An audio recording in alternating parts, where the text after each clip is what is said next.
Hello everyone, my name is Tom, I am the Sugma male and I love examining and breaking down stories, which if you're not new here shouldn't be much of a surprise. I find myself extremely fascinated by the ways that we tell stories and why we tell them, what we get out of sharing stories and why that is so impactful. Because there are jobs with a much greater material importance. By telling a story, you are not paving the road for everyone to drive on, you are not curing diseases, you are not having the same visible physical impact on society, yet stories make billions of dollars every year, with so much capital invested into bringing them to life and putting them in front of as many people as possible, which wouldn't be the case if they were as trivial as some make them out to be. Because as the saying goes, math and science allow us to live, but art makes us want to be alive, which is why I've never questioned the value of making YouTube videos as a way to contribute to society, especially YouTube videos that help bridge the gap between individuals and the arts that affects them. But even finding purpose in that role is not the dream many think it is. Over the last few years, I've been frustrated. I feel as though I'm working harder and creating a greater output than I have ever done for less in return. There are times where it's very difficult to push myself through and keep going even when I want to, even when I crave the sense of pride and accomplishment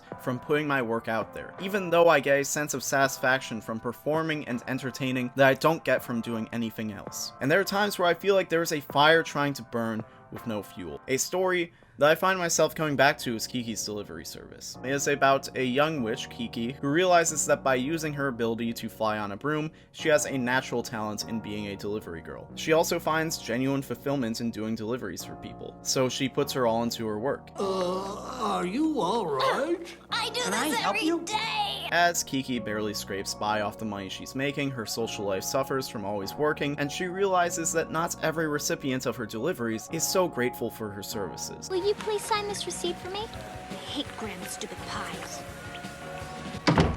Leading to burnout, she gets physically ill, lethargic, and her magical abilities start to fizzle out, meaning she can't use the talents that makes her business possible, forcing her to stop working, go off into the woods, and recharge until she can come back. So it's strange that people look at this movie with such a positive recollection. The story of a young person working themselves through physical and mental illness to support themselves financially is not exactly a happy story. The happy ending is that she had to stop everything until she could return to normal, with the silver linings of an appreciation for the relationships in her life and presumably a better understanding of work-life balance. She's not achieving anything grandiose. She didn't achieve financial stability, she didn't reach a long-term goal, or really any cultural signifier of success. It's a story ultimately about the struggle of being working class. Kiki is barely able to make ends meet, even with the charity of others. She barely has enough to spend on groceries while also wishing for simple luxuries, like the ability to express herself through her wardrobe. I wish I had something pretty to wear. My dress is so ugly. Being able to make friends and have an identity outside of her labor proves to be incredibly difficult, at least in comparison to other people her age. It really is a very melancholy picture, and yet for so many people, this film is comforting. It makes me feel seen. There are a lot of emotions that are too familiar to me, whether it be spinning your wheels in financial insecurity, the natural alienation from others for having an unconventional career path, which comes with social isolation leading to resentment and insecurity and jealousy, asking why things that come so naturally to others feel so far out of reach for you. I meet a lot of people, and at first everything seems to be going okay. But then I start feeling like such an outsider. Or the realization that maybe the saying, do what you love and you'll never work a day in your life, isn't true. And then second guessing if you actually do love what you do. Maybe it feels like work because you don't love it the way you thought you did, but you're also obsessively and compulsively wanting to work even when you're too burned out to keep going. Flying used to be fun until I started doing it for a living.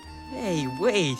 You can't not enjoy flying. It's a very romantic look at a sad way to live, but at its core, it is validating. It tells you that even though you may be struggling, you may be unhappy, even with so much about your situation, your sense of self, and your purpose lacking stability, not only are you still valuable enough for your story to be told. Your story is worth celebrating, because your current place in the world doesn't mean you are less than. It is a mirror of the good you do and the efforts you put in without ignoring your failures. And that's not only nothing to be ashamed of, but something worth taking pride in. I don't get it. Would you please bring this to a young delivery girl? She was kind to me, and it's my way of saying thank you. This is a touchy road to walk, because painting a romantic picture of the struggle can be a beautiful thing that inspires you to keep your head up through your hardships and be thankful for what you have. have, but it can also downplay the weight of what you are going through and make it harder for people to empathize with it, just seeing a poetic picture of depression, written in a colorful font. It can also enable negative thought loops to encourage wallowing in your sorrow instead of handling the pain in a productive way. I think Miyazaki does a great job in Kiki's delivery service of finding a middle ground, showing Kiki's sadness and anxieties alongside her kindness and work ethic. He has a very honest approach to touchy subjects in a way that isn't trying to insist upon you. No tough love, no sugarcoating, just this is what it is, so take it for what it is. When we're sad, we usually seek out media that is also sad. Sad songs, sad films, sad TV shows. To get lost in an honest story that tells you what the situation is and gives you permission to just sit with that is what really helps people process their emotions. You don't need to hear that there is some meaning behind what you're going through, that your feelings are a puzzle to be solved and on the other end is some cure for all your suffering. You definitely don't need to be encouraged to start blaming yourself and spiraling down. You just need the space to sit with reality and take in the fact that you're sad, and it sucks, and one day you won't be sad, but it's okay to be sad right now. And sometimes it's easier to be sad in a fictional world, and I think this is where escapism comes in. So this is purely based on observation, but I think that sometimes when we are at our lowest, we allow ourselves to be open to media that we usually wouldn't. I'll give you an example. If you watched the Roundtable, you'll know I made a video last summer that was basically saying that Miraculous is garbage, but it's my garbage. Nobody who likes Miraculous is under any delusion that it is not incredibly flawed. And I can't remember what or why, but I remember the day I decided to watch Miraculous for the first time, I was feeling sad and hopeless. I even went into the show expecting not to like it based on a lot of the flaws that jumped out at the beginning, but then it ended up being one of my favorite shows by the end of the day. It was almost like I was willing to accept it for what it was, out of respect for the fact that even in my sorry state, it made me feel accepted. And something similar happened about a year ago when I watched Rama One Half, and there are plenty of criticisms I can levy towards Rama One Half on an objective level, but I just became so attached to the characters. Ranma and Akane both have this annoying sense of pride that causes them to butt heads and antagonize each other constantly, because they are in an arranged engagement, and as most teenagers in a situation like that would, they instinctively rebel against the idea and direct that towards each other, despite the fact that they both clearly have feelings for each other, and it turns into this game of turtle where they clearly want to be accepted by the other in a romantic capacity, but neither is willing to actually outright admit that. Yo, wait, this is sounding familiar. Anyways, both of them attract a variety of suitors from both past and present, and it creates an unspoken alliance between them because even though they refuse to admit it, they both want to be with each other. So when there are situations that threaten their arrangement, they tend to align in order to protect that with some slight deviations here and there. Oh, that's not what I meant.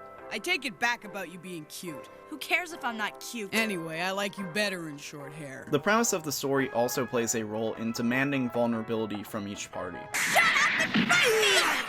Ranma? Is it you?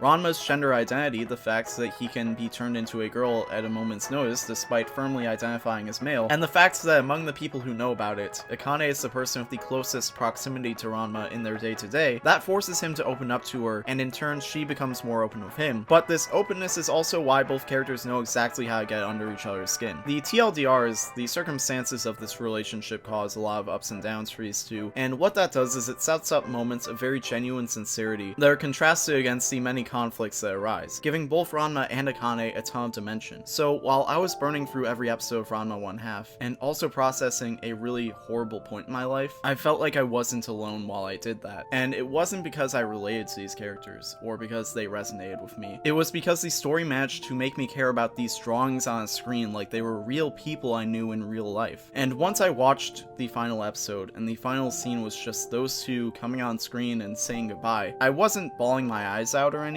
but I've never been so sad finishing a cartoon before, because I had become so comfortable in this world with these characters. Having that come to an end just left me wishing I could have stayed a little longer. And it's not because there wasn't a satisfying ending, or because there was an expectation of quality that I wanted it to hit that it never did. I think it's just that when you care about something or someone, it will always be hard when you realize that you ran out of time. It's hard to finish that last chapter and be okay with that, because even if you realize what you had before it's gone, it's still gone. You can go back and relive the memories and try to re-feel what you felt, but you can never make new memories. And that never feels real. Until it does, and then your heart shatters. But it's a lot easier to go through that with a cartoon. My name is Tom, and I'll see you next time.